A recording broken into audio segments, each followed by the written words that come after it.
Good evening. At this time, we will begin the administrative committee meeting, and the time is 6:54.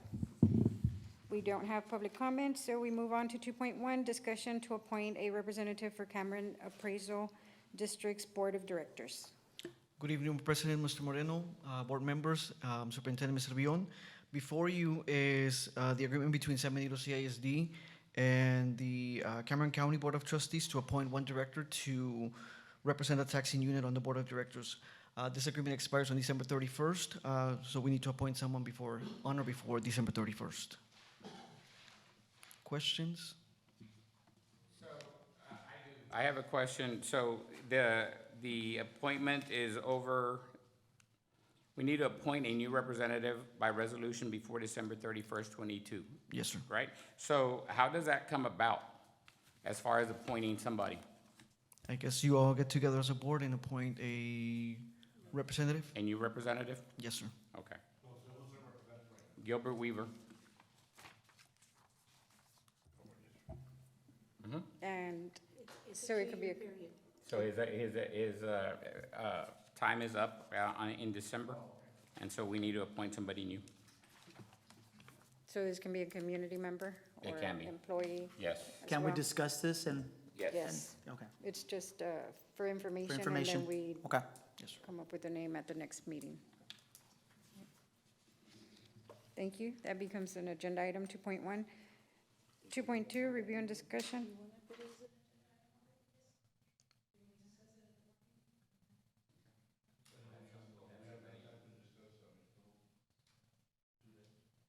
We brought it today because we wanted to make sure that you had enough time to, I guess, research and see who would be a viable candidate, because it's a 2-year term. When is the deadline? Pardon me, to interrupt. December 31st, on or before. Oh, we have time. Yeah, we have time, so that way we can Yeah, we, not at the, not, bring in. let's wait till the next meeting, yeah. October meeting, yeah. Okay. Or November. Or December, I don't know. Okay, then yeah. that will be tabled until further notice. Thank you. 2.2, review and discussion of revision to the 2022-23 compensation plan. Good evening, President Moreno, members of the board, and Superintendent Mr. Bion. Before you, we have some changes to the 22-23 compensation plan. The first change that we have is the addition of 3 new stipends for the after-school program. One stipend will be the sustainability coordinator. This was approved in the last board meeting. We just didn't include it in the compensation plan. The first stipend, like I said, is between the after-school program. It's for sustainability coordinator. The amount will be $3,000, and that will be paid biannual. The second stipend is 2 success coaches. They're going to be paid $4,200. That also gets paid biannual. The third stipend added to the after-school program, in agreement with Texas A&M, is the addition of 2 stipends for 2 mentors, and the total amount will be $1,200, and that's also paid biannual. Questions on that change? The second change we are proposing to the compensation plan is a new stipend for the nurses. Nurses will be paid a stipend of $1,500. LBNs will get an addition $1.50, and health aides will be paid an additional $1 increase. The reason why we're adding a stipend for the nurses and hourly increases for the LBNs and health aides is because professional employees get paid stipends, and hourly employees, as per wage and hour, are entitled to overtime compensation pay. That's why we can't pay them stipends. We give them increase on their hourly rate. The reason also for this increase or this proposed stipend is because of the additional duties and responsibilities associated with the nurses and LBNs and health aides. Some of the new duties and responsibilities include performance of contact tracing for all COVID positive students. They have to contact parents of students who tested positive for COVID at campuses and off campus. They also have to contact all the parents of students that were in close contact with any student that had tested positive for COVID. And if they have siblings at another campus, they also have to report that to their parents and contact the campus where their siblings are at, just to let them know that they tested for positive. Additionally, we have to remain competitive, even though our nurses, our health aides, and LVNs are paid approximately what Harlingen CISD is currently paying and Brownsville is paying. We are losing a lot of staff members. We can't recruit, we can't retain. Last year, we paid a contracted employee or vendor express employment a total of $91,114. just to help us out with the shortage of nurses last year.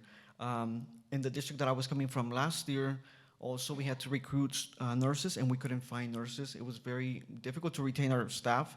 We were constantly looking. We had a substitute nurse pool. It's just a problem that's becoming more predominant across the school districts. So that's what we're proposing, this compensation increase for LVNs, health aides, and nurses. I have a RNs. question. Is it Prairie View or Texas A&M? It's a Prairie View with Texas A&M, sir. Okay, because you had said Texas A&M. Yeah. Yes, sir. Mr. Gallegos, how many RNs do we have currently in our district? Is it 6? We have a total of 10 RNs, 2 vacancies, and 8 staff right now. 8 staff members and 2 vacancies. 2 vacancies for RNs? Yes, sir. And we also are competing with the private sector? Yes. With home health, did you want to So talk about the that? majority of the employees that we've lost in this year and last year, they were going to home health. That's why it's hard to remain competitive with them. Even though we compete with school districts and we are competitive with them, it's hard to remain competitive with home health because they work year-round versus our nurses or LVNs only work 187 days. So the majority of the people that left or nurses that left, we've asked them and they've been going to home health, 1, because of the additional responsibilities associated with COVID, and 2, because of the pay. They work more, they get paid overtime, and they work 260 days more or less, or 240 days around versus 187. How many Questions on- LVNs do we have? We have 7 LVNs, 1 vacancy right now. And the CNA? And CNAs, we have 5. There's a total of 22 staff members. So the total increase, if you want to know the increase, if it's approved, for the RNs, LVNs, and health aides, it would be 38,188. Questions on that proposed change? Another change that we're adding. That's a combination, the 38,000 is a combination of what would be given to the RNs RNs, as LVNs, and stipends. health aides. So the total cost Okay. for nurse aides will be 7,480. For LVNs, 15,708, and for RNs will be 15,000, for a total of 38,188. Okay. And additional changes to the compensation plan that we are proposing tonight. One second. Includes the addition of a system administrator for technology. What technology is going to be doing is they're going to be consolidating their 2 network specialist positions into 1 system administrator. That's going to be a cost savings for the school district. So what's going to happen is we'll delete the network specialist position, and we'll add the system administrators for a total savings of approximately $30,000. And this has been reviewed with the technology director and Ms. Benya, who is the, Yes, actually, Ms. Peña was the one who proposed the change. Yes, I like that word, cost saving. yes, Y'all cost are doing- savings. Y'all are doing a great job. Thank you. And the last change that we're adding to the compensation plan is we're adding criteria to the retention stipend. If you notice, the retention stipend was very vague. It only said that we were going to pay $2,000 if you were employed on or before September 1st, 2022. We are adding the definition of retention. Employees need to know what retention actually is. Retention means is a lump sum payment outside of an employee's base pay that is offered as an incentive to convince employees to remain in their current position for a specific amount of time. So the criteria will be eligible for full-time employees, actively employed by September 1st, 2022, and must remain actively employed by December 1st, 2022. The amount will still remain the same, $2,000 paid in September. And we added a note at the bottom, if employee leaves the district before December 1st, 2022, stipend will be paid back with their last paycheck. Questions on the criteria to define the retention stipend? leaves the district, what if they retire early? If they retired, I mean, we can't force them to stay with the school district. I mean, retirement is retirement, but if they leave the school district to go, if they retired, it's different from resigning. If they resign, then at that point, we would take it out from their last paycheck. Questions on the retention stipend?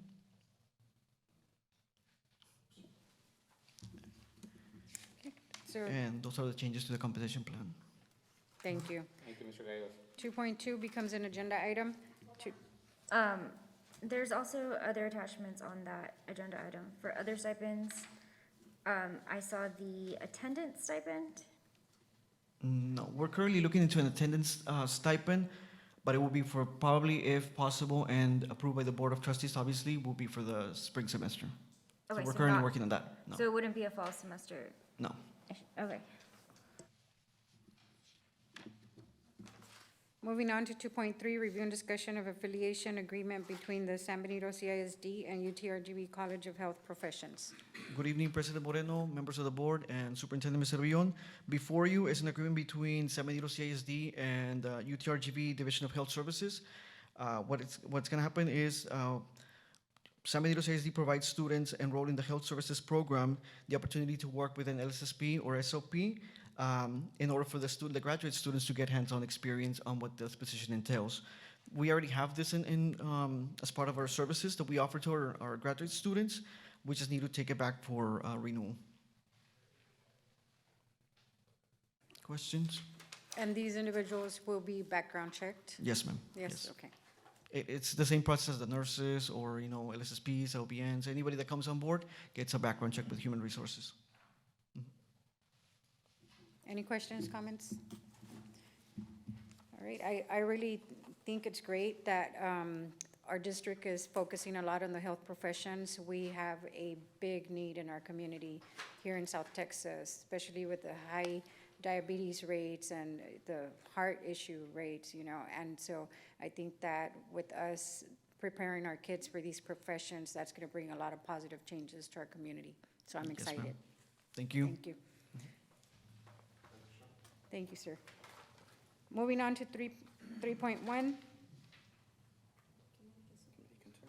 Committee concerns? No? At this time, I will adjourn our meeting at 7:05. Thank you.